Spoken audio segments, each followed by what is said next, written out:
Cek wahidallah. Assalamualaikum warahmatullahi wabarakatuh. Bismillah, alhamdulillah, wassalatu wassalamu ala rasulillah Sayyidina wa maulana Muhammad ibn Abdullah wa ala alihi wa sahbihi wa mawalah. La hawla wa la quwwata illa billah. Amma ba'du, fa inna asdaqal hadithi kitabullah wa khairal hadyi hadyu Muhammadin wa syarral umuri muhdatsatuha wa kullu muhdatsatin bid'ah wa kullu bid'atin dhalalah wa kullu dhalalatin finnar. Allahumma inni a'udzu bika an adilla aw dhalla aw azilla aw uzalla aw adlima aw udlama aw ajhala aw yujhala alayya. Rabbi zidni ilma wa wasi' fi rizqi wa barik li fima razaqtani waj'alni mahbuban fi qulubi ibadik wa azizan fi uyunihim waj'alni wajihan fid dunya wal akhirah wa minal muqarrabin. Ya kathiran nawal, ya hasanal fi'al, ya qaiman bila zawal, ya mubdi'an bila mithal, falakal hamdu walakal minnatu walakal syarafu ala kulli hal. Wa sallallahu ala sayyidina Muhammadin wa ala alihi wa sahbihi wa sallam, walhamdulillahi rabbil alamin. قال المؤلف رحمه الله تعالى ونفعنا به وبعلومه وبعلوم سير الصالحين في الدارين آمين يا رب العالمين. سر الفاتحة. أعوذ بالله من الشيطان الرجيم. بسم الله الرحمن الرحيم. الحمد لله رب العالمين الرحمن الرحيم مالك يوم الدين. إياك نعبد وإياك نستعين اهدنا الصراط المستقيم صراط الذين أنعمت عليهم غير المغضوب عليهم ولا الضالين. رب اغفر لي ولوالدي آمين. قالوا سبحانك لا علم لنا إلا ما علمتنا إنك أنت العليم الحكيم. رب اشرح لي صدري ويسر لي أمري واحلل عقدة من لساني يفقه قولي. يا فتاح يا عليم افتح لنا فتوح العارفين. ربي يسر وعن يا كريم. بسم الله الرحمن الرحيم. يا الله يا رب يا كريم. Masailu fil qasri. Masailu utawi iki iku permasalahan fil qasri kang tetep ing dalem ya Allah qasar ing dalem qasar salat. Utawi kang pertama wonten masalah iku idza syakka. Idza syakka ing dalem marikalane mamang sapa al makmumu makmum mamang fi niyatil imami ing dalem niyate imam. Mamange makmum hal nawa al qasra amla. Mamange hal nawa ana toh ya Allah niat sapa imam niat al qasra ing qasar salat amla utawa ora niat qasar. Saniki fahal ya juzu mongko ana toh wenang apa al qasru ngosar salat lil makmumi kedua makmum. Sekarang kita akan membahas beberapa masalah di dalam mengqasar salat. Di antaranya ada masalah bagaimana ketika seorang makmum dia ragu akan niat imamnya. Seorang makmum ragu pada niat imamnya, apakah imam itu berniat qasar ataupun tidak, atau itmam. Lawannya qasar apa? Itmam. Dia ragu imam yang lagi sholat ini dia niat qasar atau tidak. Maka pertanyaannya, fahal yajuzu al-qasru lil makmum, apakah seorang makmum yang ragu imamnya qasar atau tidak boleh bermakmum dengan niat qasar atau tidak? Pertanyaannya, bolehkah seorang makmum ya melaksanakan sholat qasar manakala imamnya tidak memberitahukan dan makmum ragu dia ini ngosor sholat atau tidak. Paham nggih? Permasalahan pertama, ada seorang makmum yang ragu akan niatnya imam, apakah si imam ini mengqasar sholat ataukah tidak. Bagaimana sikap makmum? Bolehkah makmum kemudian berniat untuk mengqasar sholat? Karena kaidahnya kemarin apa? Seorang yang mengqasar sholat itu tidak boleh bermakmum iktidak kepada orang yang sholat sempurna. Paham tum? Saniki yajuzu nang lil makmumi kedua makmum apa ta'liqu niyatil qasri, gantungaken niat qasar.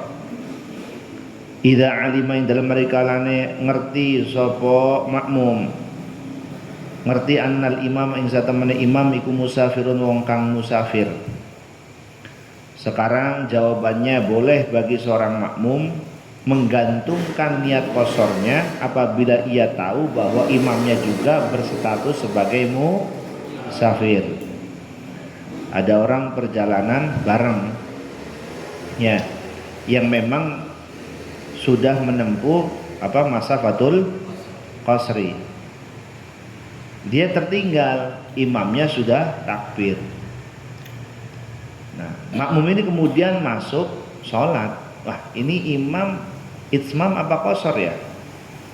Ternyata kalau memang yakin bahwa imam ini adalah bagian daripada kita, orang yang memang sama-sama musafir, dan musafirnya itu artinya sudah mencapai dengan masafatul qasri, yaitu jarak yang diperbolehkan untuk mengqasar, maka seorang makmum yang ragu imamnya niat qasar atau itmam diperbolehkan menggantungkan niatnya.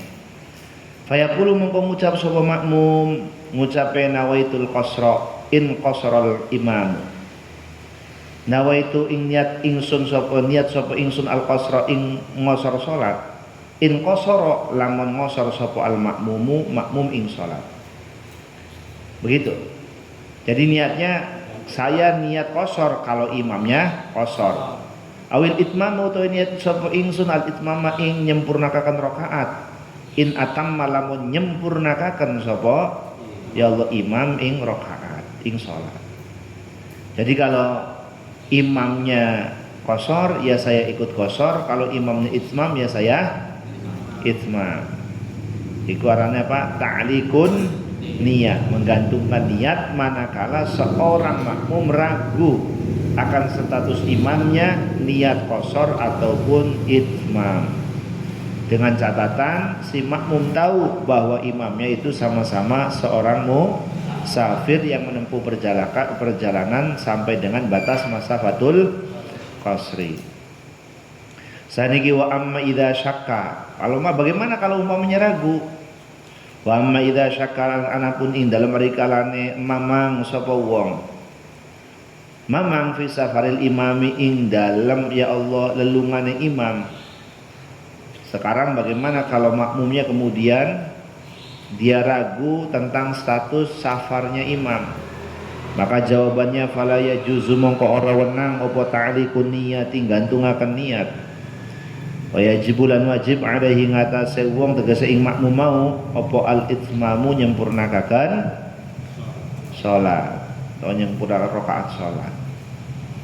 Berbeda dengan orang yang ragu, bahwa ragu yang pertama status imamnya ini musafir atau bukan, atau yang kedua imamnya musafir tapi ragu ini sudah sampai dengan batas masafatul qasri atau tidak. Paham? Maka ketika seperti itu yang menjadi makmum, apalagi sudah memang tidak taklek, sudah niatnya itmam. Kalau sudah niatnya itmam, oh ternyata imamnya umpamanya qasar, maka tetap kita wajib untuk itmam. Paham tuh? Jadi lamun makmum ragu status imamnya ini adalah musafir atau memang tidak menempuh tidak sampai dengan jarak masafatul qasri, maka dia wajib untuk itmam. Atau memang sama-sama musafir, sama-sama kemudian dalam keadaan sudah menempuh masafatul qasri, diperbolehkannya qasar, tapi sudah meyakinkan, memantapkan hati berniat untuk itmam, sedangkan imamnya kemudian qasar, maka wajib itmam. Paham tum? Jadi sering terjadi begitu karena tidak mutabik. Tidak mutabik, di sini niatnya makmumnya niatnya itmam, imamnya niatnya qasar. Itu enggak masalah. Ya enggak masalah kalau sama-sama posisinya sebagai musafir. Ya, bagaimana status makmumnya? Ya makmumnya tinggal itmam saja karena sudah meyakinkan, memantapkan untuk itmam. Berbeda dengan ta'alluq. Ketika ta'lek, ketika menggantungkan boleh dengan syarat yang pertama tadi, bahwa dia meyakini bahwa imamnya adalah seorang musafir dan memang sudah menempuh jarak masafatul qasri. Paham dong? Yang nggak boleh itu seorang yang mau sholat qasar ya menjadi makmumnya orang dalam keadaan sholat sempurna. Paham? Bagaimana umpamanya kalau sampainya niat sholat qasar, ternyata imamnya itmam. Bagaimana kalau seperti itu? Tidak boleh. Ya, maka harus mutabik. Makanya takleknya kalau umpamanya itmamah kita boleh menambahkan. Ya. Kalau umpamanya sama-sama di posisi niat qasar, ternyata imamnya itmam, bagaimana? Wajib itmam, begitu. Oh berarti nggak qasar ini. Ya, diteruskan, disempurnakan. Utawi kaping pindhone ya Allah ya Rabbi ya Karim, permasalahane mal halatul lati yanqati'u indaha as-safaru. Ma iku apa? Al halatu utawi pira-pira tingkah. Rupane al halat allati ya perkara. Yang qati'u kang dadi kepegot indaha ing dalem sandinge allati apa as-safaru safar. Tingkah apa saja yang menyebabkan atau yang menjadikan ya status safarnya seseorang itu kemudian terputus. Ya. Tingkah apa saja, keadaan bagaimana yang menyebabkan ya status safarnya seseorang itu kemudian terputus. Yang qati'u dadi kepegot apa safaru lelungan. Dari kepegot fi halataini ing dalem ya Allah tingkah loro indahuma kang tetep ing dalem sandinge halataini la yajuzu ora wenang apa al qasru ya Allah ngosor salat apa al qasru ngosor salat. Ya safar itu terputus dengan dua keadaan yang mana seseorang tidak boleh mengqasar daripada ya Allah dua keadaan itu. Dalam keadaan dua keadaan itu orang tidak diperbolehkan untuk mengqasar sholat. Apa saja keadaan yang mengakibatkan status safar orang itu kemudian terputus? Yang pertama niatur ruju'i, yaiku niat balik. Niatur ruju'i yaiku niat balik min makithin saking wong kang manggon, tegese saking wong kang kendel, orang yang bertempat berdiam diri. Sifate makith wong kang manggon iku mustaqillin kang dhewe, tegese kang merdeka, yang bebas, yang tidak ikut kepada orang lain, namanya mustaqil, yang berdiri sendiri, yang mandiri begitu. Ya Allah ya Rabbi kang pertama niatur ruju'i, niat bali min makithin saking wong kang kendel atau wong kang manggon, mustaqillin kang dhewe. Dhewe maksudnya orang yang mandiri begitu. Niat rujuk, niat balik ila watonihi maring tanah ya Allah aire musafir. Ila watonihi maring tanah aire musafir, tegese maring umahe musafir. Waqad baqiya lan teman-teman ya Allah tetep apa sing tetep aqallu jarak kang luwih setitik. Aqallu jarak kang luwih setitik min marhalataini saking rong marhalah.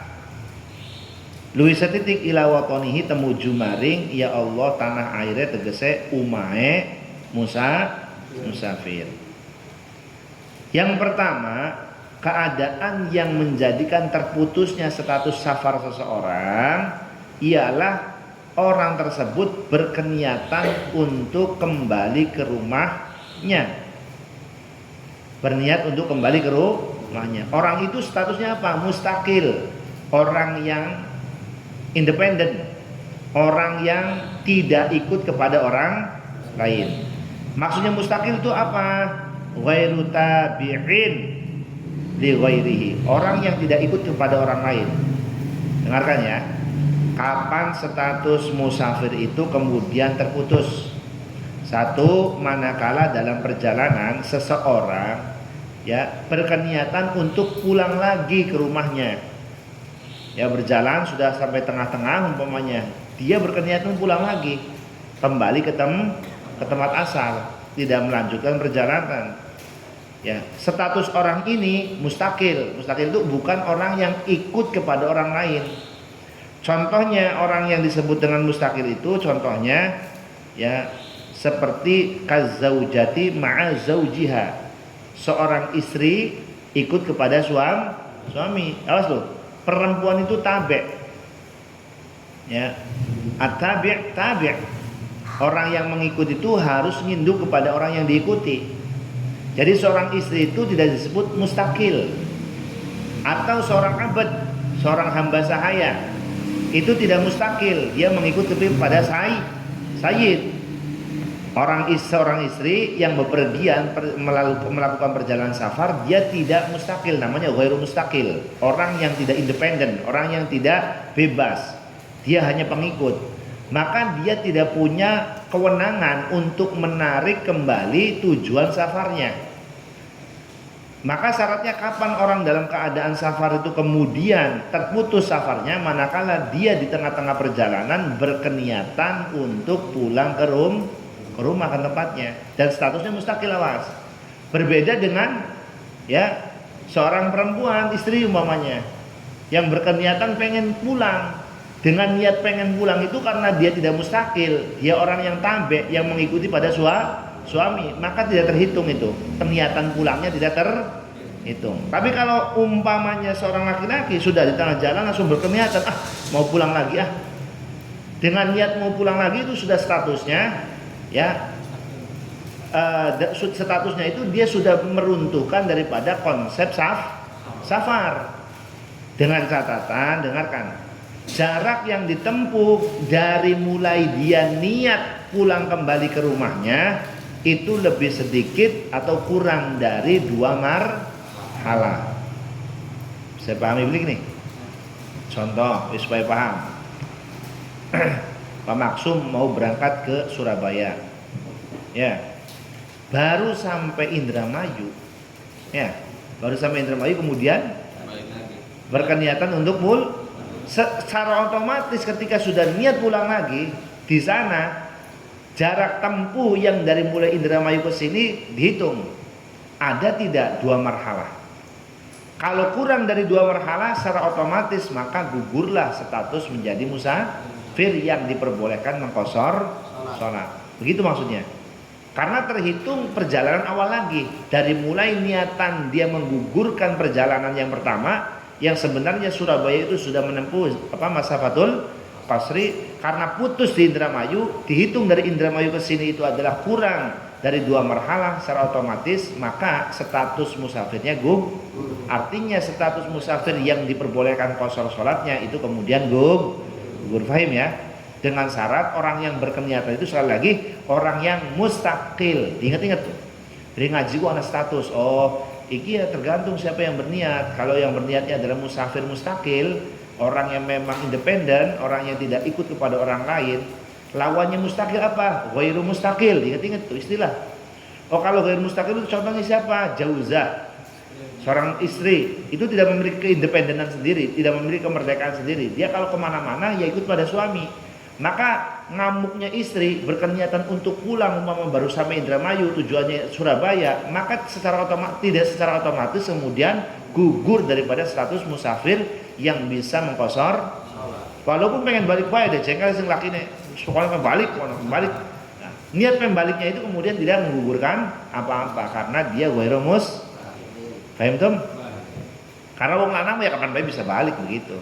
Walaupun pada prakteknya ya kehidupan di alam dunia itu terkadang suami itu justru malah ghairu mustaqil. Yang mustaqil siapa? Istri. Apa jare wong wadon wong lanang nurut. Lagi kondangan bega, ajari Nabi ini balik. Lagi ngaji, balik juga balik itu. Karena awas hati-hati wong wadon siji nurut bisa nggih malah. Ngomongnya sing ora nurut ya.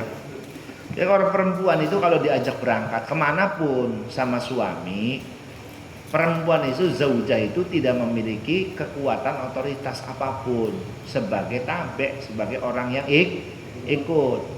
Ya. Awas, sampean juga harus menerapkan ini kepada istrinya, bukan karena otoriter, bukan, mempelajari bahwa ini adalah bagian daripada tuntunan agama. Sudah membawa diajak dolan di wong tuane kita ki jaluk balik bae. Meneng ana aturane. Terserah sopir, sopir wae balik ya balik. Oh, no.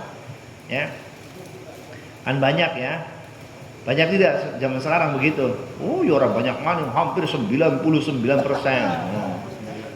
Ya, apa jare wong? Ada. Perhatikan, ada nilai-nilai yang harus kita tanamkan kepada istri kita, terutama yang belum nikah dari awal tanamkan. Orang satu karang, jadi tanamkan, memberikan pemahaman bahwa seorang perempuan itu ghairu mustaqil. Ramadan itu tidak punya otoritas. Jadi otoritasnya ada di suami. Apalagi sedang silaturahmi kepada orang tuanya suami umpamanya, jangan tipai weruh. Ya, jadi ya memang harus ada, terkadang harus begitu ya, memberikan pemahaman. Ya termasuk saya juga pernah melakukan itu ya. Kalau saya melakukan hal seperti itu bukan karena tega sama istri, bukan, karena ya sekali diberitahu bahwa ini adalah bagian daripada tatanan begitu. Tatanan, bukan karena apa ya, bukan karena hanya sekedar jarak, waktu dan sebagainya, itu juga tatanan. Ya karena manusia harus menerima itu, ya harus melalui proses itu. Apalagi saya dulu punya anak itu semuanya kan di Jawa Timur begitu. Dari mulai umur 7 bulan sudah di sana sampai 3 bulan. Wis 3 bulan diajak balik masih ya karena sudah betah begitu, tahu ya, karena memang di sana rumahnya, di sini juga rumahnya. Tapi saya ajarkan bahwa seorang perempuan itu tidak mustakil, ya. Perempuan itu tidak independen, perempuan itu ikut kepada suami. 1 kali, 2 kali, 3 kali, ya dijokotakan surate, dindengakan bu. Apa itu? Surat pernikahan itu dindengakan bahwa ar-rijalu qawwamuna 'alan nisa. Nih, kita ki wong lanang. Kita garapan balik, sirap melu balik beli, sudah selesai. Kamu mau ikut pulang saya apa tidak? Ya kalau orang tua mah gampang, kita sowan orang tua, menerangkan ya, bukan hanya hal-hal yang berkaitan, oh kalau nggak ada istri, nggak ada yang masakan, bukan itu. Dalam berumah tangga itu banyak hal yang bukan hanya sekedar dilayani untuk makan dan minum, bukan. Masak mau lanang bisa. Zaman sekarang apalagi? Zaman sekarang apa? Lagi. Di depan sudah ada Alfamart, di depan lagi sudah banyak restoran banyak itu ya. Jadi bagi seorang laki-laki bisa mencari makan gampang kapan saja. Mentok-mentok ya wong lanang bengi jam 2 pengen mangan, ana mie instan, ana pop mie. Tapi kapan sudah syahwatnya datang? Penapa coba wong lanang? Paham dong? Ini bagian dari tatanan agama. Terkadang tidak terpikirkan oleh seorang istri, tidak terpikirkan oleh mungkin orang tuanya yang memang kangen dan sayang kepada anaknya. Ya, ketika seperti itu diberitahu. Dan saya pernah melakukan itu dalam rangka bukan untuk kejam, bukan, memahamkan bahwa inilah tatanan dalam rumah tangga. Kasih tahu tuh. Nah, kalau ini kan membahas dari sisi ya artinya begini, roh kan gitu. dari sini kemudian ada konsekuensi hukum. Seorang perempuan itu tidak bisa gugur status safarnya dengan serta-merta ia menginginkan ya kembali ke rumahnya padahal dia berangkat dengan suaminya. Bisa dipahami? Berarti kan hal yang seperti ini berkaitan perjalanan seorang perempuan itu di mana-mana sudah terikat. Ya kalau perempuan itu harus terlindungi dalam naungan kekuasaan atau perlindungan dari seorang suami. Makanya jadi produk hukum. Nah, itu harus dipahami. Ya Allah ya Rabbi ya Karim itu yang pertama. Malhalatul lati yanqati'u indah safar. Utawi kaping pindone. Ya itu ada ya contohnya. Contohnya suratuhu safara min biladihi qasidan aktsara min marhalataini. Ada orang yang bertujuan melakukan safar dengan tujuan lebih dari 2 marhalah. Tsumma ba'da marhalatin wahidah, kemudian setelah satu marhalah, nawar ruju'a li watanihi, dia kemudian berkeniatan untuk pulang lagi ke rumahnya, ke negaranya. Fahuna in qata'a safarahu wa asbaha ka munsyi'i safarin jadidin. Maka secara otomatis dengan serta-merta dia memutus daripada kesafarannya. Ya, sebagaimana ia memulai daripada perjalanan yang baru. Wa bi sababi anna hadza safaru al-jadida lam yablugh marhalataini fala yajuzu lahul qasru. Karena dianggap ini adalah perjalanan awal kemudian terhitung kurang dari 2 marhalah, maka tidak diperbolehkan qasar salat. Paham nggih? Utawi kaping pindone. Ya keadaan apakah kemudian yang menggugurkan daripada kewenangan mengqasar salat? Utawi kaping pindone niatul iqamati niate mukim, begitu mawon. Niatul iqamati niate jumeneng tegese mukim fi baladin ing dalam sejine negara, ing dalam sejine daerah, boten arba ayamin ing dalam papat pira-pira dina. Fa aktsara mongko nuli luwi akeh.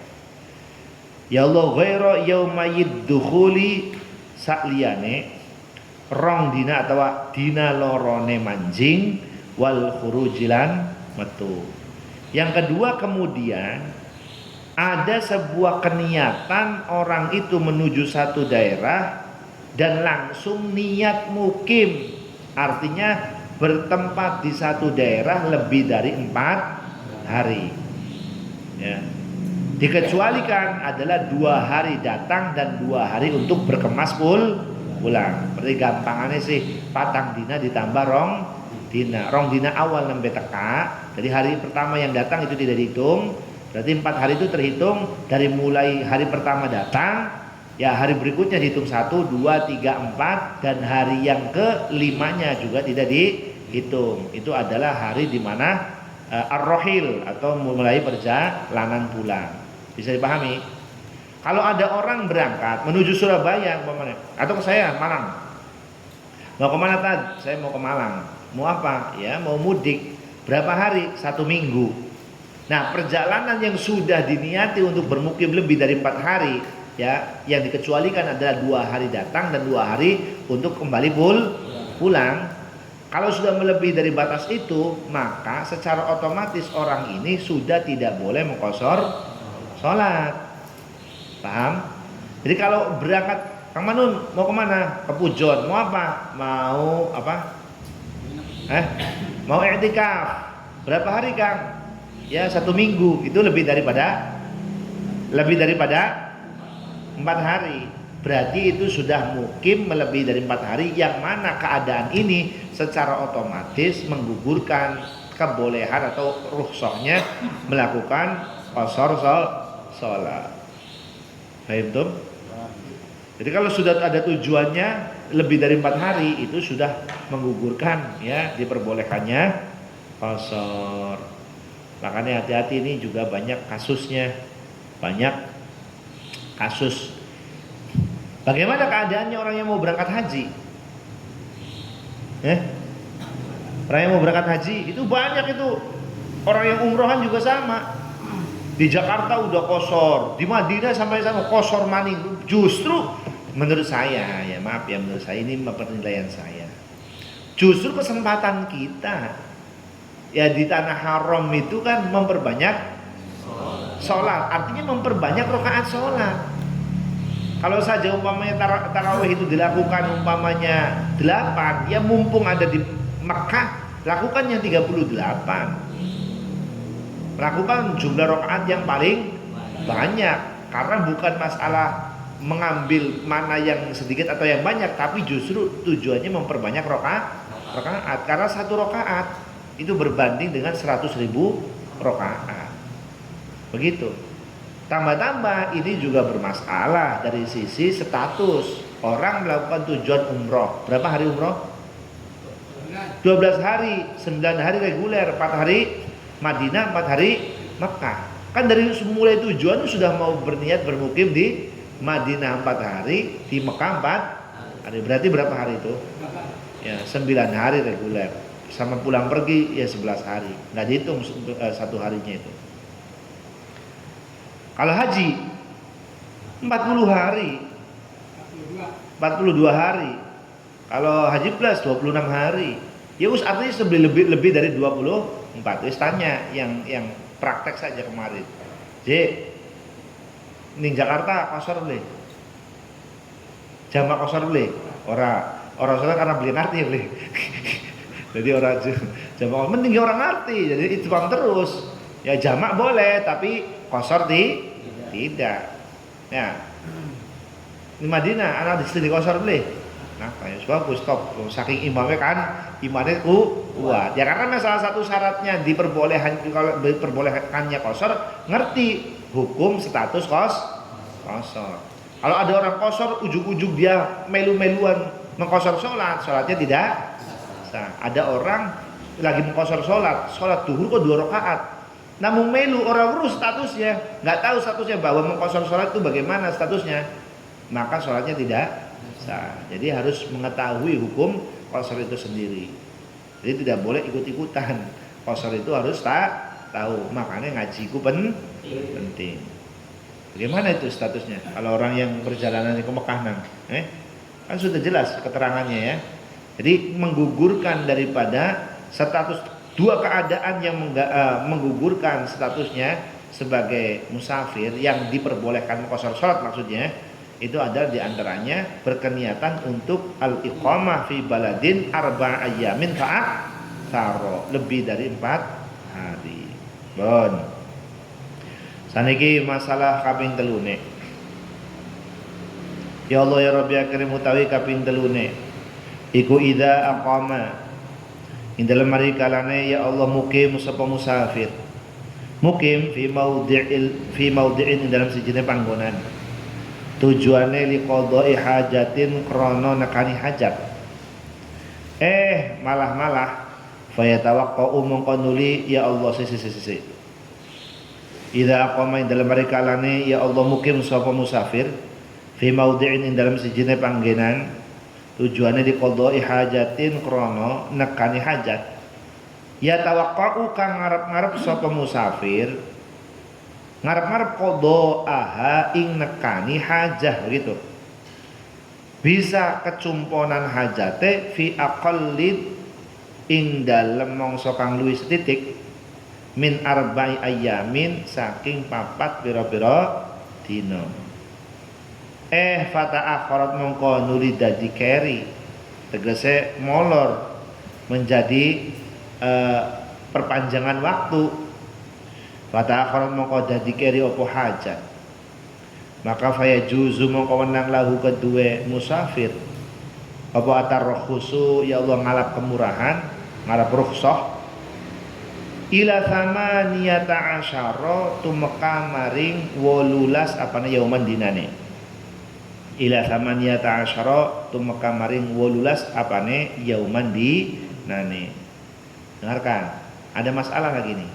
Bagaimana kalau ada seorang musafir dia memiliki tujuan pada satu tempat untuk melaksanakan satu kebutuhannya, ya, yang mana ia memperkirakan bahwa pekerjaannya itu atau hajatnya itu akan bisa selesai kurang dari 4 hari. Dia melakukan safar ke satu tempat yang dituju, dia punya pengangan-angan bahwa tugas saya, ya hajat saya itu bisa saya penuhi tidak lebih dari 4 hari. Ternyata tugas yang sedang dilaksanakan atau tujuan yang sedang dilaksanakan itu fata akhirat, molor, tidak selesai selama 4 hari. Kalau ada orang yang kasusnya seperti ini, mendatangi satu hajatnya di satu tempat yang diperkirakan tidak sampai 4 hari, kok bisa mundur sampai 4 hari belum selesai, 5 hari belum selesai, itu bisa mundur, bisa mendapatkan rukhsah sampai batas maksimal 18 hari. Nah ini kan praktek relay priwen kan ada. Contoh sampean punya orang tua umpamanya di Malang, ditelepon, ayo datang ke sini. Siapa orang tua kamu sakit, masuk rumah sakit. Nah berangkat itu kan sudah berangkat perkiraan, ya sudahlah bisa nungguin orang tua paling di rumah sakit ya 3 hari. Ternyata 3 hari karena izin, ya karena kan pegawai kan, nggak bisa lama-lama kan, izinnya 3 hari. Ternyata di sana berkeniatan 3 hari mau pulang lagi, mau tulak, ternyata diperpanjang. Orang tua umpamanya belum bisa keluar dari rumah sakit. Maka ketika ada orang yang model seperti ini, pekerjaannya atau hajatnya tidak terlaksana atau tidak terselesaikan dalam durasi yang diangan-angan oleh dirinya, itu adalah kurang dari 3 hari, kok molor dari patang dina, bahkan molor maning jadi 5, 10 sampai dengan maksimal 18. Dalam kurun 18 hari yang kenyataannya kurang dari 4 itu, maka diperbolehkan selama itu untuk mengqashar salat. Dan alhamdulillah kalau ngerti seperti ini itu kan enak. Niate mah ning mertuaku ya hanya telung dina. Ternyata orang tua ya belum selesai, nunggu orang tua yang sakit belum selesai. Manfaatkan ilmu sing Gusti Allah praktek ya. Karena nunggu orang sakit, zuhur jamaah takdim atau kok sembayangnya jamaah takhir. Ya. Kemudian apa lagi? Yang dikosor itu, Isya juga dikosor, begitu. Ya. Yang maghribnya jangan dikosor. Yang dikosor Isya. Kalau maghrib itu 3. Masa kalau sembahyang siji setengah. Nah, subuh ngomong. Subuh juga jangan dikosor. Jadi yang dikosor itu yang 4 rakaat. Sallu ala Nabi Muhammad. Paham ya? Jadi ya sesekali kenapa kitab ini bisa menjadi keramat? Ya hitung-hitung bonang. Jangan malu-malu punya kitab itu, tulis yang seruwet-ruwetnya gitu. Lumayan jadi daripada dolan utak-utik catur kan, utak-utik apa kan ya lagi kayak kaki kepriwe karena maksudnya. Itu hebatan itu. Kamu punya kitab, kamu tulis di bawahnya keterangannya, hadisnya sampai ke bawah, ruwet ngampret gitu ya. Kayak delom aleman. Itu sebagai ajang tafakur yang itu lebih hebat dibandingkan kita beribadah 1 tahun. Dengarkan, sampean mutolaah 1 kalimat sing ruwet ngampret karena memang tulisannya kayak ceker ayam. Sambil dia ngenangen, ini dulu itu nerangin apa ya? Niatul iqamati fi baladin arba'ata ayamin fa aktsara wa ghairu. Aduh apa ini? Ngangen-ngangen tafakur ini nih, mutolaah ini saatan itu afdol min ibadati sanatin. Lebih utama daripada ibadah 1 tahun. Percaya ini sampean? Percaya. Tulis, jangan ragu-ragu. Seruwet-ruwetnya. Artinya ketika otak kita digunakan untuk tafaqquh fiddin, untuk mutolaah, itu jauh lebih ya hebat dibandingkan sampai sholat sunnah 1 tahun terus. Atau sholat sunnah paling tidak riwayat 1000 rakaat. Sembayang apa 1000 rakaat sampean? Sembayang 20 bae dicolong. Terawih 20 bae ampun-ampunan. Makanya ya Allah ya Rabbi ya Karim, sampean tidak akan pernah menemukan satu ibadah yang lebih daripada ilmu. Masya Allah. Jadi makanya santri itu kesempatan untuk mendapatkan pahalanya sangat luar biasa. Jadi dari Pak Oni priwen kita ya, kita berarti akeh pisan ya pahalanya ya iya. Diwolah dibalik orang paham sih yang itu lebih keren dia keren itu. Makanya Warjo aja cilik hati. Makanya saya senang kalau ada orang yang nggak paham tapi pegang kitab itu senang saya. Wallahil azim ya. Karena itu semuanya keramat, nggak ada yang sia-sia di hadapan malaikat itu. Malaikat itu deleng zahire sampean ketika ngaji nyekel kitab. Orang bisa maknanya, cuma nyekel aja kita begini. Dilihat ya bagian ya pelalang pelolong melek mata ya. Saya kasih tahu ya tak pai apa arane bocoran. Waleman mungkin dianggap keren, pegang kitab itu keren karena sudah bisa maknani, dia sudah bisa baca wacana harakat ya. Tapi statusnya pada sama melek mata peda di level yang kedua. Kalau sampean bawa Warjo melek mata peda level pertama, level ranking pertama, karena memang kurek-kurek bengang-bengkongnya embuh, A embuh, B embuh, jane orang paham. Gemuyu boleh. Tapi kita masuk ke ranking yang kedua pada melek mata pedane. Ada orang terkadang bisa bacanya tapi nggak paham. Pada beliau sama tidak tuh? Ada orang level pertama nyekel Quran, orang bisa baca Qur'ane. Tapi melihat ayat-ayat Al-Qur'an itu sudah bagian daripada ibadah mata. Ngan cangkem mebeh karena orang bisa moni. Berarti kalau ada orang yang bisa baca, bisa melihat, pahalanya ada berapa? Membaca sambil melihat berapa pahalanya? 2. Jadi kalau Warjo mama buka Quran, baju wudu buka Quran ada pulon, bapak ini buka Quran ada pulon, dideleng bae ayat-ayat Quran ya. Pokoknya isuk aja dimaca kaki lagi maca dikebet-kebet bae dideleng. Pokoknya masih dideleng awal ujung sampai ujung mana dideleng. Singkainya dideleng, apa ya pokoknya masih tangan iwe. Peragat buka maning. Malah enak gelisah nyong deh. Sebenarnya mah dideleng. Nilainya beda. 1. Ngan bedanya orang bisa maca. Tapi bocoran mak. Waleman wallahil azim kalah nang sampean. Bapak ini waleman kalah nang sampean. Sama maning, Pak Jikidin lah apa-apa nang sampean. Gampang carane. Pak Haji Jikidin maca sejus sampean maca kulhu sing awal Pak Haji Jikidin maca Quran pira? Sejam sampai maca sing awal. Bismillahirrahmanirrahim. Qul huwallahu ahad Allahu samad lam yalid walam yulad walam yakul lahu kufuwan ahad. Bet maning. Bismillahirrahmanirrahim. Sejam tapi nek. Wallahil azim menang sampean tinimbang Haji Jikidin. Sallallahu alaihi Nabi Muhammad. Ayo sok takon ning kiai ndi bae sok ayo. Berani kita takon. Paham leh. Tak bae bocoran, tapi lakoni di bocoran. Allah.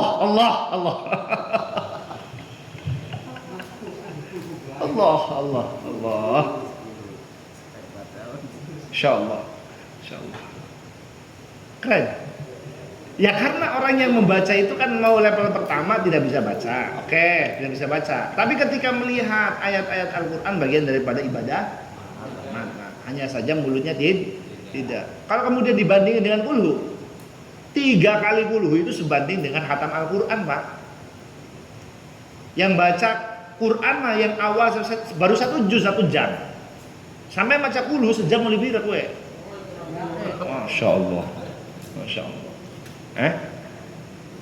Ya Allah ya Rabbi agar cara huruf kus yakin akean kulhu hurufe kulhu sejam karo maca sejuz akean hurufe kulhu bener. Jadi apa yang harus dibandingkan? Paling yang menjadi perbedaan itu adalah kontinunya istiqomah 1. Yang kedua nilai tadaburnya. Ngerti tadabur? Ngangen-ngangen makna. Itu kalau tahu maknanya.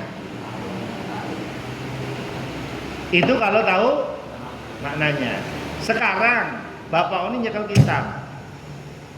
Maaf ya, punten Bapak ini. Umpamane orang kebaca Bapak ini mau orang ngerti ki, bengong-bengong ki apa? Tapi kan katon ke dalam tulisannya. Oke, Bapak ini 1 pahalanya. Waleman ya remo ya bisa maknani. 2 maknanya, 2 pahalanya. Tapi di level yang kedua ini sama-sama melek mata bedah. Ada orang yang bisa baca kitab, orang ngerti arti ini. Ada yang katon ngerti batasannya, macamnya durung tentu. Fahim maksudnya pula, paham ya? Jadi itu. Nah, sehingga ketika kita berupaya, makanya tafakuh orang itu, ngudi-ngudi ngerti, ta'allum, ya ngudi-ngudi artinya belajar itu ngudi-ngudi faham, berupaya untuk paham, artinya belajar. Jadi ketika kita melihat satu teks naskah syariat, kitab ulama, satu baris itu mengandung hukum. Ketika kita angan-angan hukum itu hukum minallah, berarti kita tafakur billah. Orang yang angan-angan sak huruf, sak ayat, sak baris, sak ilmu, iku langkung utama dibandingkan orang sholat minimal 1000 rakaat. Shallallahu ala Nabi Muhammad. Ayo kita tingkatkan saja.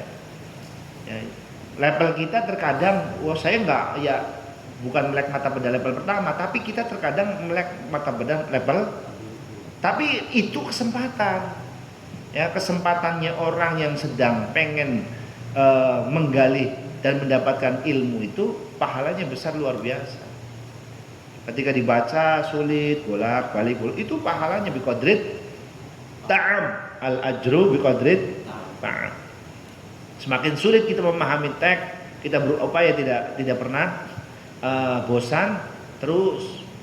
Bahkan kalau ngaji itu sesekali gaya-gayaan katiruna tasyabbuh birrijal, ya ikut menyerupai orang-orang yang hebat. Sesekali meluan mungkin sampai kita ngaji, ya kapan waktu lagi senggang mutolaah apa kayak jadi kamu Ustaz gak kiki bahas apa kan ya, temukan sampai benar-benar mentok beli kelingan sampai gaya-gayaan sampai mengkamar mandi banyu wudu sholat 2 rakaat Allahu Akbar. Jarikah para ulama bakal orang ngerti kan sembahyang rakaat wis pragat 2 rakaat pragat dibuka maning kitabnya, dibuka lagi baca maning, orang paham maning, sembahyang maning 2 rakaat maning. Pingpira ko pindo baca maning ancen ora paham maning, sembahyang maning pingpira pintelu. Kalau sudah 3 kali sholat kemudian makna dan apa yang sedang kita pahami itu tidak ketemu, maka gagian luru Ramadan wadonnya sampai di luru gagian diajakan kamar bismillah meluan carane para ulama. Wis pragat Ramadan wis adu segala macam dibuka maning pancen ora pancen durung paham ya shadaqallahul azim. Sing penting bisa ger kan wis melu carane para ulama. Rongakan enggak? Begitu Kak. Masya Allah. Maka rahasia ini kiai bakal bunyai sing temanan bakal kiai ini lagi mutolaah bunyai ini ku siap-siap. Apa coba urusannya? Kiai bagus buka kitab bunyai ini ku bagian dangdang, ya minyak wangian. Apa kira-kira apa ku? Itu toko sudah siap kan. Bokatan kiai ini mentok ku. Makanya kadang-kadang sokatan kiai itu pura-pura mentok. Pura-pura apa? Pura-pura mentok. Wis sak wis banyu wudune ping 3, sembayange ping 3 gak wis tanda-tanda wong wadon tuh. Aduh, tambah mainnya tambah lakine kita goblok ya. Ora ketemu-temu. Ora ketemu mesti akhirnya apa aja? Korbane wong. Tapi itu ibadah, itu perjuangan. Ya. Jadi kapan sampai durung pernah ngalami kayak kenen berarti durung ngalami duniane wong alim. Ya sesekali lah meguan ya gayane wong alim lah kalau gayane kan. Insyaallah. Apa nasinya tuh Pak? Oh ya, sholat mutlak saja sudah. Jaluk foto nih Gusti Allah. Ya, pokoknya sampai sama itu. Ketika sampai mencari sesuatu, punya hajat apa, sing sekiranya mentok gage banyu wudu sholat. Sampai dipermasalahkan Gus putak ya aduh priwe gage sholat. Waduh yang menger. Termasuk ulama tuh begitu, kiai itu begitu. Mutolaah bagus ketemu ampun, gagian sembahyang. Ya makanya Masya Allah luar biasa ya. Nah, kita makan durung ulama masih melu-meluan caranya ulama. Tapi ya kan lumayan ya, lumayan ada hal yang bisa kita ambil dari sana. Ya Allah ya Rabbi ya Karim saniki sing kepira kepapat nggih. Utawi kaping papat ya Allah ya Rabbi ya Karim hukmul qasri yaiku utawi hukume qasar fi sholati ing dalam salat. Ya Allah ya Rabbi ya Karim al maqdiyati kang den kodoni salat. Fi sholati ing dalam salat al maqdiyati kang den kodoni apa salat. Iku hukume ya juzunang. Wenang apa qasrus sholati ya Allah ngosor salat al faitati kang pot. Al faitati kang pot apa salat idza fatat ing dalem marikalane pot apa salat. Pot itu maksudnya tertinggal, terlewat. Idza fatat ing dalem marikalane pot apa salat hu ing wong. Wa huwa hale utawi wong iku musafirun wong kang ya Allah lelungan. Wa arada lan ngarepaken sapa wong ngarepaken ayak dia ing yen to ngodone sapa wong ha ing salat wa huwa hale utawi wong iku musafirun wong kang lelungan. Begini ya. Masalah yang keempat hukum mengqasar salat, menghukum mengqasar salat yang qadha. Bagaimana hukum mengqasar qadha salat begitu. Yang pertama jawabannya boleh. Orang itu mengqasar salat yang tertinggal manakala dianya satu sebagai musafir. Dan ketika mengkodoinya juga dia berstatus Saya pahami dulu nih. Contoh, Nang Imam berangkat ke Jawa Timur. Umpamanya ini mah tidak pakai trayek pribadi, pakainya ya Allah ya Rabbi ya Karim, kereta umpamanya. Karena naik kereta itu secara otomatis tidak berdiri sempurna, tidak istiqbalul kiblat, maka wajib qadha, ya wajib diulang. Atau memang tidak sholat, kebablasan umpamanya. Wis singkatnya cerita, ada satu sholat yang tertinggal dalam keadaan satu dianya safar. Nah, diqadhoinya dalam status dia juga safar. Maka mengqasar sholat yang diqadha atau mengqasar sholat yang diqadha dalam keadaan tertinggalnya dia dalam keadaan safar dan mengqadhoinya dalam keadaan ia masih dalam status safar, maka jadi sholat sing ketinggal ngodoni sholat sing ketinggal manakala dalam keadaan safar dan dia masih dalam status safar, maka diperbolehkan. Baik. Perjalanannya sampai dengan Bali, Banyuwangi umpamanya, sampai tertinggal apa? Zuhur tertinggal, asar tertinggal, ya sampai dengan isya tertinggal, sampai sana sebelum subuh jam 3. Sampai sana sudah masuk waktu subuh. Berarti ada 3 sholat yang 4 rakaat gitu ya, yang tertinggal. Nah, kalau tertinggalnya dalam masa perjalanan, dalam keadaan musafir dan dia juga sampai sana itu statusnya sebagai musafir, paham ya?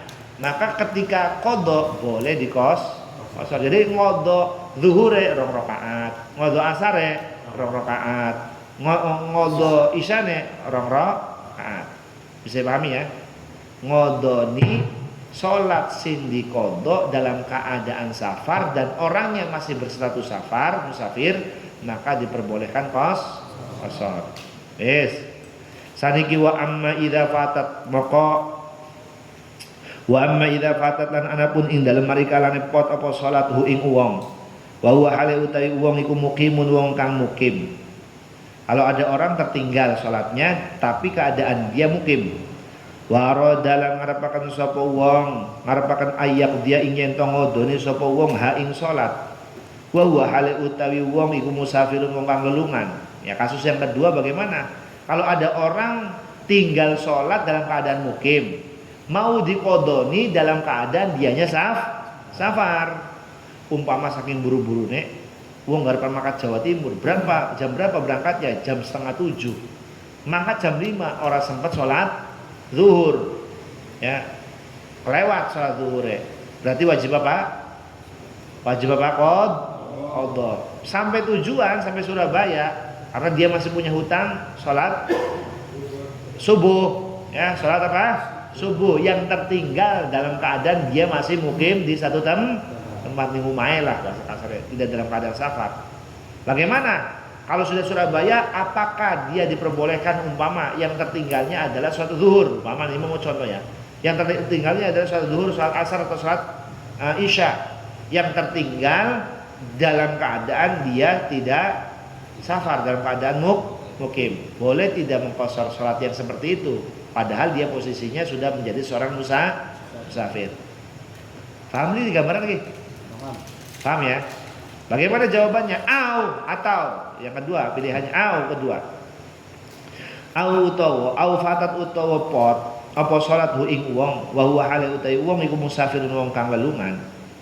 Wa arada lan ngarepaken sapa wong ayak dia ing yen to ngodone sapa wong ha ing salat. Wa huwa hale utawi wong iku muqimun wong kang mukim.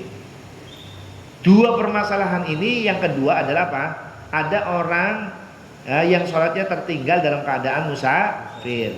Dia sudah pulang sampai ke tanah airnya, sudah menjadi seorang mukim. Bagaimana mengkodoi sholat yang tertinggal dalam keadaan safar sedangkan dia sudah dalam keadaan mukim? Maka jawabannya dua permasalahan ini, dengarkan dua permasalahan ini. Pertama apa? Meninggalkan atau tertinggalnya sholat dalam keadaan mukim dikodoni dalam keadaan dianya musafir, atau tertinggalnya sholat dalam keadaan musafir mau dikodoninya dia dalam keadaan mukim. Paham nggih? Dua permasalahan berbeda ya. Maka jawabannya fala buddha. Mongko ora kena ngedoi ku maujud tegese wajib. Ora kena ora, biasa ada yang maknanya fala buddha mongko ora kena ora ya tegese wajib. Sing paling hebat iku budun iku fala buddha mongko ora kena ngedoi ku maujud.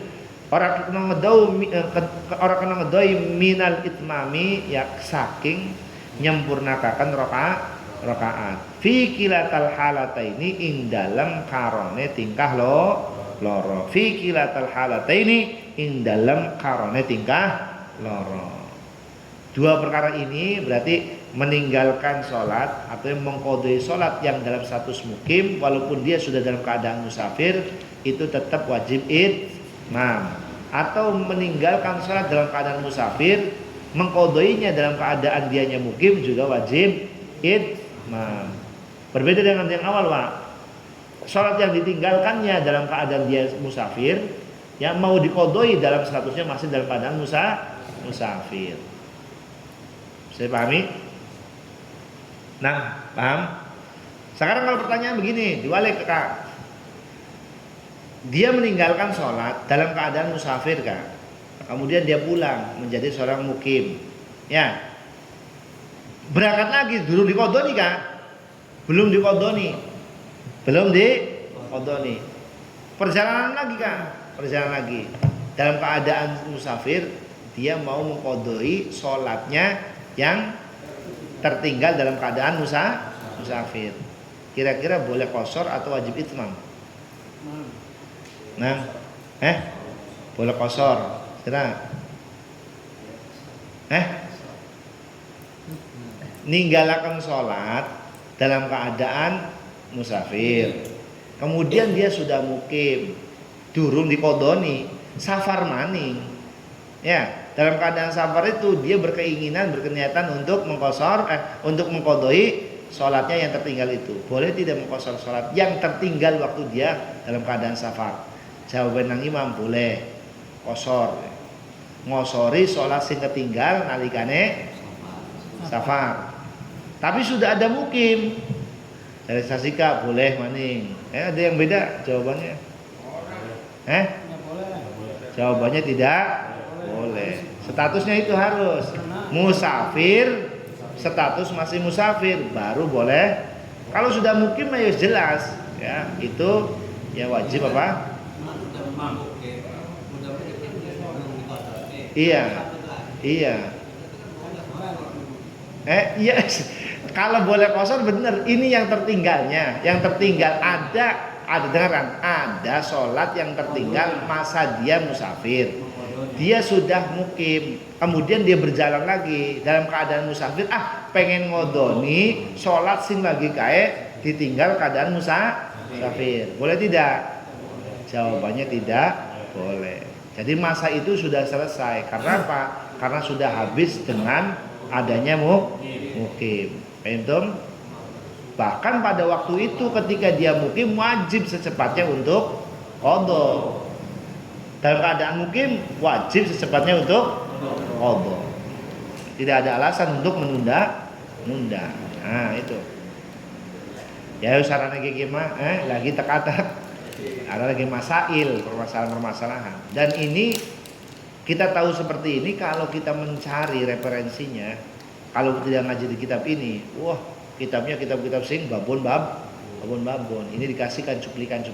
Oh, catatan-catatan berkaitan dengan ya kalau ngajinya di kitab-kitab yang kecil itu tidak ditemukan. Nah, ini referensi yang besar-besar ditarik sebagai pengayaan, ya, penambahan pengetahuan. Kama saqama qala kaya oleh ngendika sapa sahibu Safatiz Zubad wong kang andene kitab Safatiz Zubad, rukhisa qasru arba'in fardin ada au faitin fi safarin in qasada.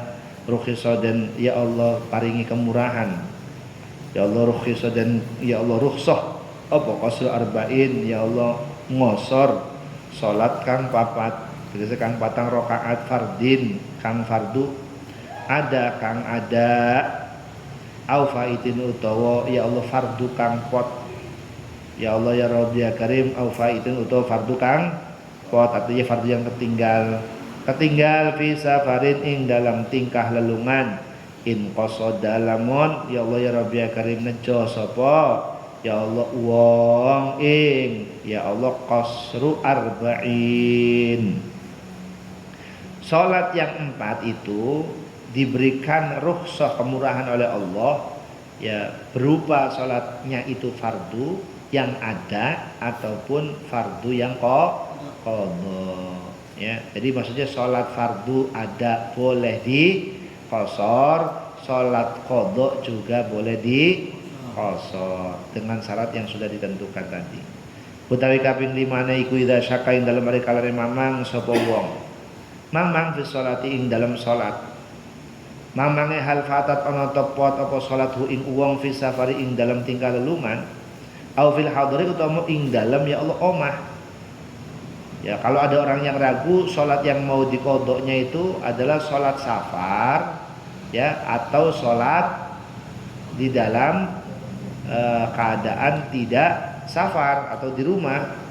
Kalau ada orang yang seperti itu, ini sholat duhur ini saya waktu itu meninggalkannya waktu dalam keadaan safar apa hador, ya. Jadi lawannya safar itu hador. Hador itu di rumah, tidak bepergian. Yang duhur ini yang mau saya qadha, ini adalah sholat apa ya? Sholat yang dilakukan ketika saya safar ataukah ketika saya di rumah.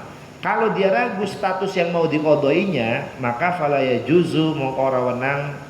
Ya kadzalika kaya mangkunu syakka fi shalah apa qasruha ngosor salat. Jadi salat yang diragukan statusnya dia dalam keadaan safar ataupun hador, maka tidak boleh diqasar. Paham? Yes. Ya Allah ya Rabbi ya Karim utawi kaping 6 peragatan mawon nggih.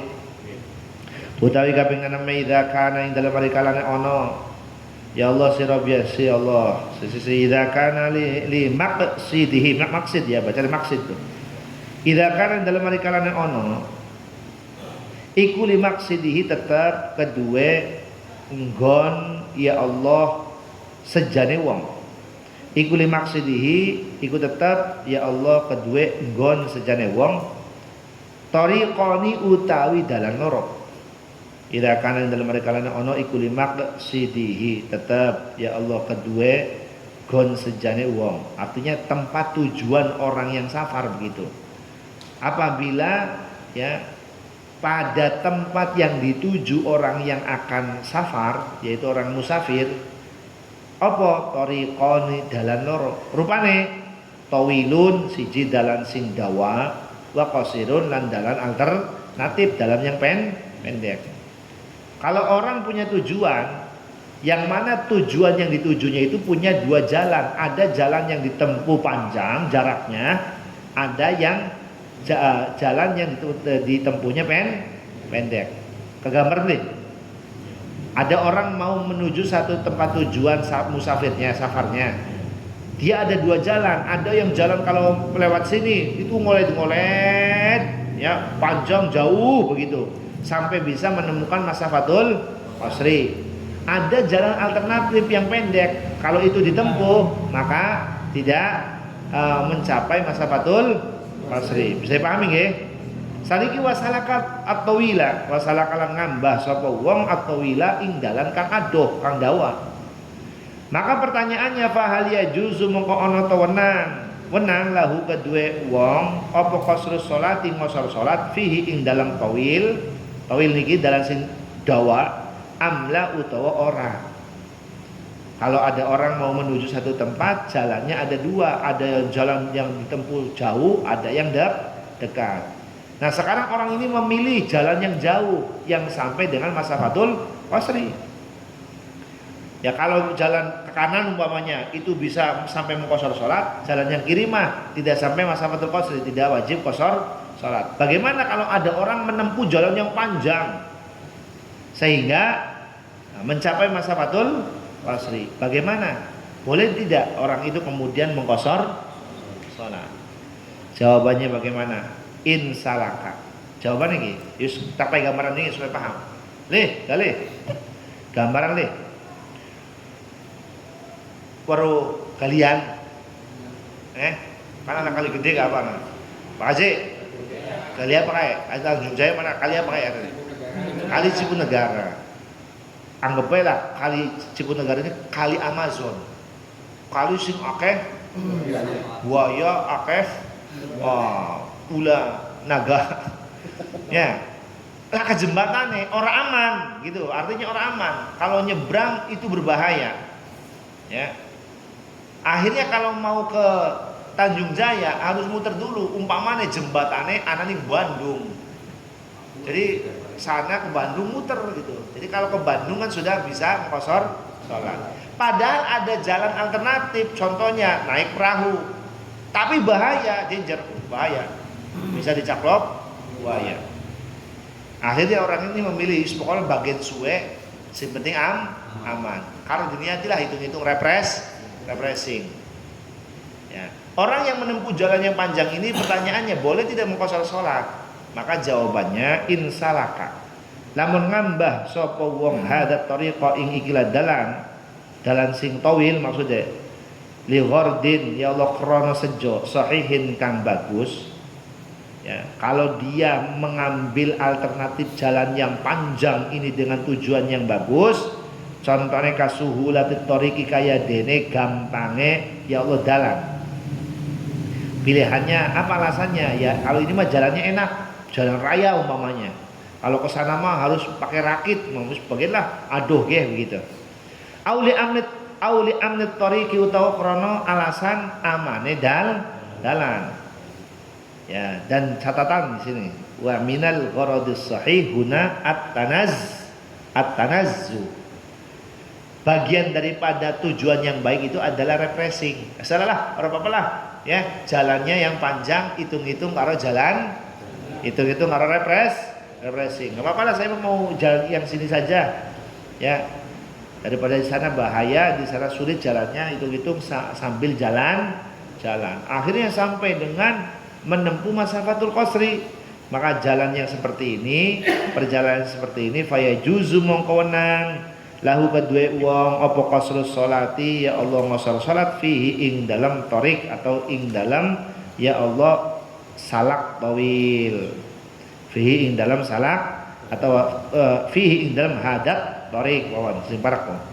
Faya juzu mongko wenang lahu kedue wong apa qasrus sholati ya Allah ngosor salat fihi ing dalam hadat torik. Wa amma idza kana lana pun dalam mereka lane ono ya Allah ya Rabbi ya Karim ya Allah salak hadat tariq. Wa amma idza kana lana pun dalam mereka lane ono apa hadat tariq iku la ghardara ana sejo iku maujud lahu kedue ya Allah ya Rabbi ya Karim wong kalau tidak ada tujuan yang jelas. Wa amma idza kana lana pun dalam mereka lane ono apa hadat tariq iku la gharda ora ono la gharda ora ono ya Allah sejo iku maujud lahu kedue wong Ya fala yajuzu menggora wenang lahu kedua wong apa al qasru ngosor salat.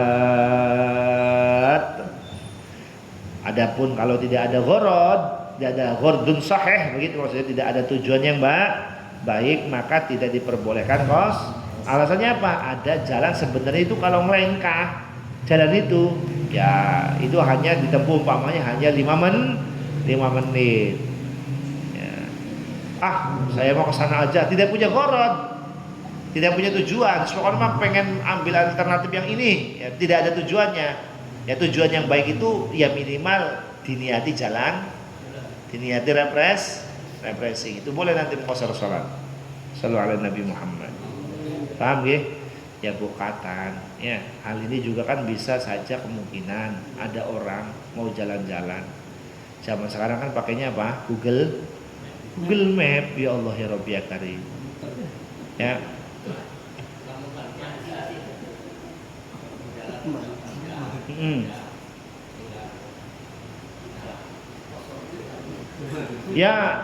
Ya mancing itu kalau diniatinya adalah gharad sahih refreshing daripada ning omah umpamane mikiri wong wadon amukan jaluk dari bonding daripada tukaran ya engkone perang Bratayuda wis mangkat bae lah mancing diniati tapi bener niat apa gharad sahih luru iwak kira-kira bisa guna nyenengaken wong wadon atau luru iwak bisa kanggo napa luru temenan minimal ya ngilangaken penat itu boleh sebenarnya gharade sahih aja wis ninggalakan kewajiban sengaja ninggalakan kewajiban wadon lagi masak atau lagi kumbah ya ngindari daripada kewajiban ngokon ngumbahi lambi umpamane dimakating laut iki arep gharade ora sahih wis doraka temenan iki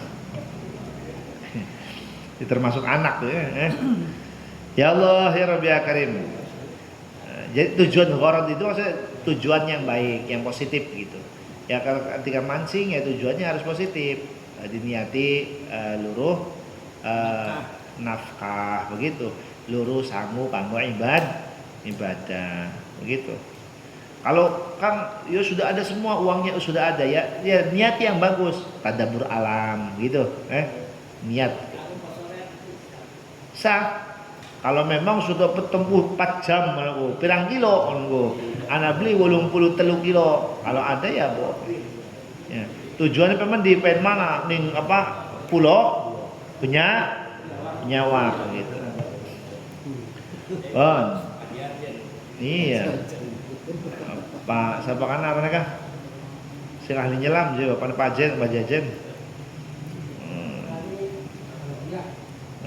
Bapak Lodia cari Kang Hariri mah Bapak Lodia utai kaping 7 idza nawa ing dalam hari kalana niat sapa wong al qasra ing qasar salat wa arada lan ngarepaken sapa wong al itmama ing nyempurnakaken salat niate atna salatihi ing dalam tengah-tengah salate wong duna hajatin kelawan tanpa hajat faya juzu mengkonang lahu kedua wong apa zalika mangkono ya Allah niatul itmam asna as-salatihi dunaha hajat.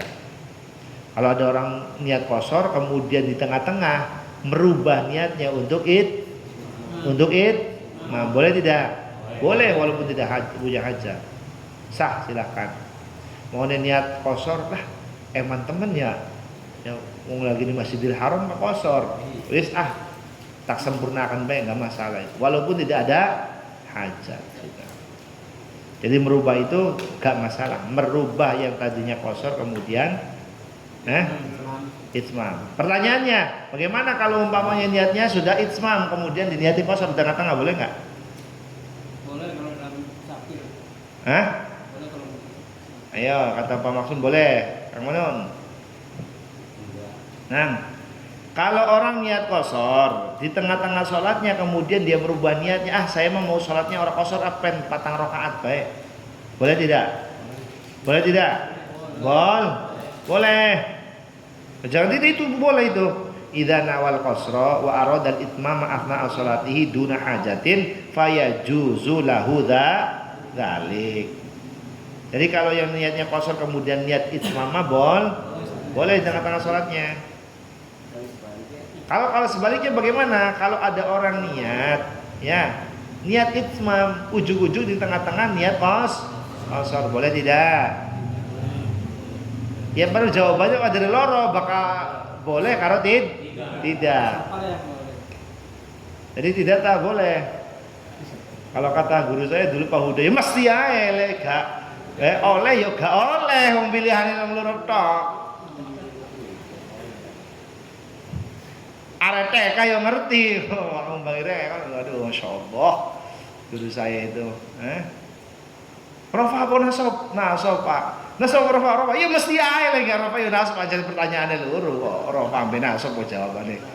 Ya kon milih ndi Rofa apa nasab? Oleh apa gak ngono lho. Lek oleh lek gak ngono lho, aja oleh sing gak pengen ya kakon Kak, masyaallah. Yang namanya bocah TK, bocah cilik itu setiap hari makanan saya begitu. Artinya digesek luar biasa, Masya Allah. Karena sampean aduh leha-leha, orang tamannaina antum si faqihan munazira bi ghairi ana infal jununu gununu. Tamannaita antum si faqihan munazira bi ghairi ana'in fal jununu fununu. Engkau ingin menjadi ahli fikih terkenal tanpa bersusah payah, gila pun bermacam-macam. Mau pengen jadi abri, orang sekolah abri pengen jadi abri. Masya Allah, itu orangnya edan TNI, kan ada edan sih dari kuwar dari kuka, us buku dari ku. Atau orang dari DPR kemudian gaya bawa tas bawa koperan bawa, kan ada orang yang gila-gila karena tidak jadi pejabat kan ada. Ya. Jadi kalau ada orang yang pengen alim kemudian tidak mau bersusah payah, iku pada karwong aida. Allah. Ya tenang, orang bisa alim itu tanpa bersusah payah. Pengen jadi mubalik terkenal, leha bea hadis orang apa. Pengen jadi khotib handal, hadis orang dihafalakan.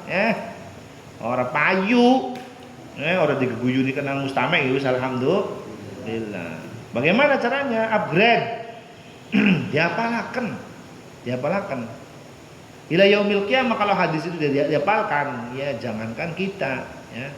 Anaknya wali juga orang hafalakan, orang apa? Begitu.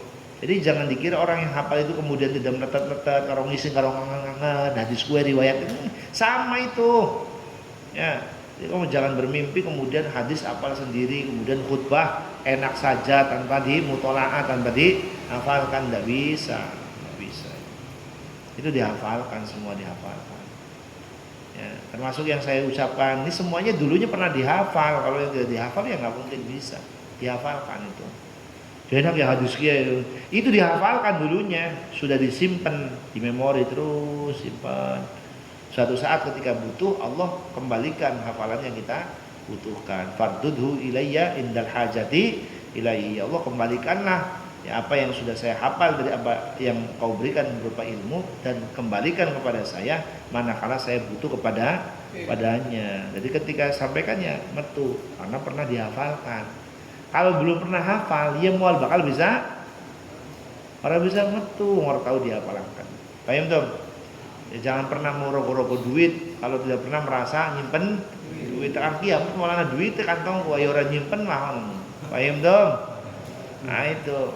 Jadi jangan sampai disebut junun. Orang yang tidak mau bersusah payah dalam ilmu kemudian pengen jadi pengen jadi ustaz, pengen jadi mubaligh. Ya Allah, ya Rabbi ya Karim. Jangan berleha-leha. Ya.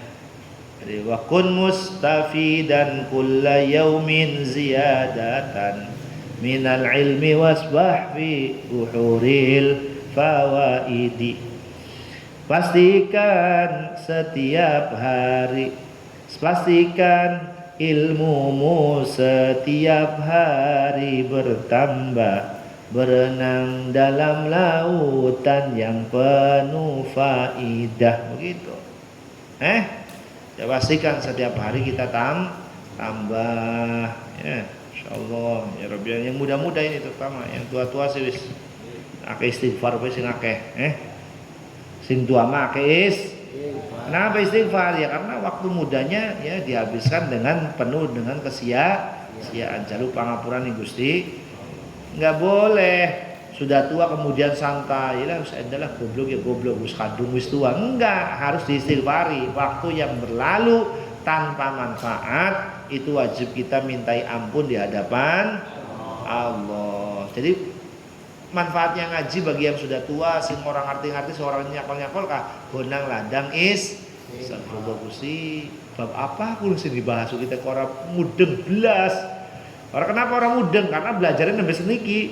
Kalau belajarnya dari muda belajar mah mungkin maka dimintai ampun kepada Allah karena waktunya memang sudah terbuang banyak dengan sia-sia.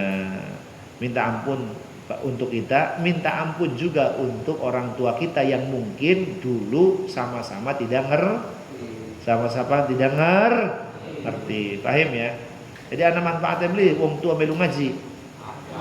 Ake minimal i'tiraf. Apa? I'tiraf. Apa i'tiraf itu? Mengakui bahwa banyak waktu kita yang dulu dibuang sia-sia dan juga memohonkan ampun kepada orang tua kita, untuk orang tua kita kepada Allah. Gusti pangapura wong tuane kula, bukatan wong tuane kula kancene beli ngerti babakan agama, ora tahu ngajaraken, ora tahu ngongkon kula kon pada ngaji begitu. Kita minta ampun dan untuk kedua orang tua kita. Kenapa demikian? Itu manfaatnya. Karena suatu saat kita akan ditanya. Ma yazalu qadama 'abdin ma yazalu qadama 'abdin yaumal qiyamati hatta yus'ala an arba'in. La yazalu qadama 'abdin hatta yus'ala an arba'in. Ya, kaki seorang hamba nanti di hari kiamat tidak akan pernah bergeser kecuali ditanyakan tentang 4 perkara. Yang pertama, ditanya tentang masalah umur.